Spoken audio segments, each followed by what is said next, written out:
Okay, thank you, Justin. So during my time as a police officer, I have been to many calls of service and have seen lots of different incidents.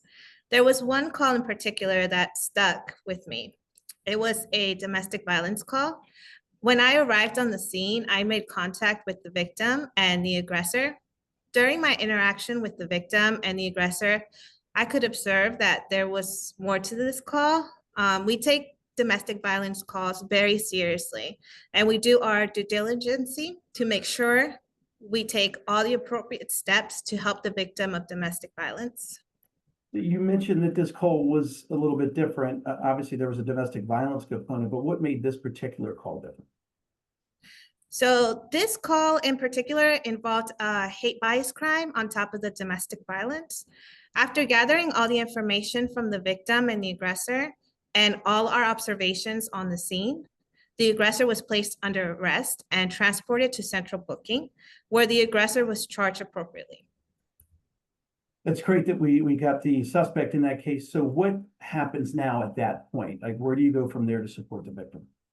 So after transporting the aggressor to central booking, I provided the victim with a ride to their family member's house where the victim felt safe and protected from the aggressor.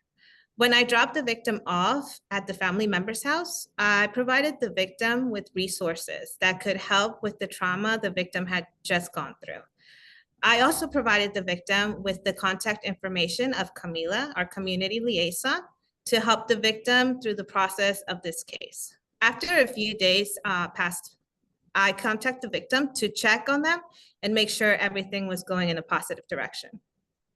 That's fantastic. And that's exactly that ties into what Ms. Smith was talking about, how we're walking there every step along the way on the journey with the individuals that were impacted. That's fantastic. And so why are these resources so vital for victims out there to be aware of? Well, when I look back on this experience, I feel that if the victim had known about these resources we provide in the county, the victim may have reached out even sooner and the situation might not have escalated to the point that it did. I want to let everyone know that it is very important to reach out to us and let us know if you're experiencing a difficult situation. We are here to help and we take all our cases seriously. It is very important to keep in mind that whatever you are going through, no matter how difficult or uncomfortable it could be, please reach out. Absolutely. And speaking of reaching out, how can someone do that? So you can first call 911. If you're not comfortable reaching out by calling 911, please contact any of the numbers provided at the beginning of the presentation, or you can reach out to any of our liaisons. Our liaison for LGBTQIA is Corporal Stanley, 410-222-1147, or our community liaison Camila at 410-222-8730.